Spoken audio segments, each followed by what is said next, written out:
हीर कहाँ थी तुम? मैं कब से तुमको ढूंढ रहा हूँ। तुमने बैच कलेक्शन मिस कर दिया, एग्जाम हॉल में नहीं थी, तुम थी कहाँ? एक फोन तो उठा लेती कम से कम। क्या लगता है नवा, कहाँ थी मैं? पिकनिक मना रही थी मैं। वही तो पूछ रहा तुम थी कहाँ? क्या हुआ है? पूजा की तैयारियां कर रही थी नवा। दादी ने कहा था अगर काम छोड़कर घर से गई ना तो घर वापस मत आना। तो तुम्हें क्या जरूरत है वो करने की? ये तो मेरे साथ चल देती ना यार। तुम क्यों किया तुमने वो सब? तुम्हें क्या लगता है नवा, मैंने बिल्कुल कोशिश नहीं की होगी। मैंने दादी को कहा होगा कि हाँ मेरा एग्जाम है, छोड़ो दादी, मैं आपके साथ लड्डू पैक करवा देती हूँ। हाँ मैंने तुम्हारे लिए, तुम्हारी फैमिली के लिए अपनी पढ़ाई तक दांव पर लगा दी, मेरा एग्जाम। तुम मुझसे पूछ रहे हो कि मैं बैच के लिए क्यों नहीं आई?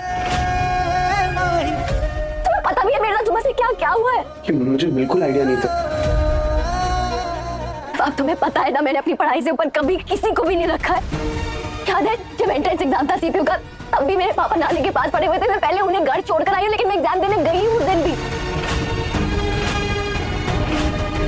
क्योंकि मुझे पता है कि मैं इस सब के लिए कितना लड़ी हूँ, कितना गुस्सा है मैंने। और सिर्फ तुम्हारे लिए नवा, सिर्फ तुम्हारी फैमिली के लिए मैंने अपने सबको दांव पर लगा दिया और छूट गया मेरा एग्जाम। छूट गया नवा, सिर्फ तुम्हारे लिए।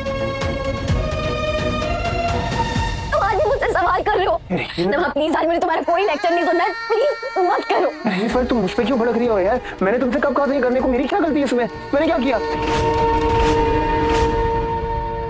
तो बात है नवाब, तुमने कुछ नहीं किया जब तुम्हें कुछ करना चाहिए था। बताओ इसमें मेरी क्या गलती है? मैं क्या करती नवाब? जब दादी मुझसे बोल रही थी कि अगर बिना काम करेगी तो घर मत आना। दादी ने दी हीर को वार्निंग। हीर अपने सपनों और घर के बीच आखिर किसे चुनेगी? वेल, कल इसके शो 2 जूलियट जेड में हम देखेंगे कि दादी यहाँ हीर को जैसे ही कॉलेज जाते हुए देखती है, वो उसी वक्त उसे टोकते हुए रोकती है। अब हीर यहाँ कहती है कि उसे कॉलेज जाना है क्योंकि उसका इंपॉर्टेंट एग्जाम है, लेकिन दिलेर दादी यहाँ सीधे साफ शब्दों में हीर को वार्निंग देते हुए कहती है कि अगर वो घर से बाहर गई तो उसे घर से बेघर होना होगा, यानी कि उसे घर वापस आने की कोई जरूरत नहीं है। कल एक इंटरेस्टिंग रहेगा कि आखिरकार हीर का क्या फैसला होता है। टेलीविजन के ऐसे लेटेस्ट अपडेट के लिए हमारे चैनल से रेड को सब्सक्राइब करना ना भूलें।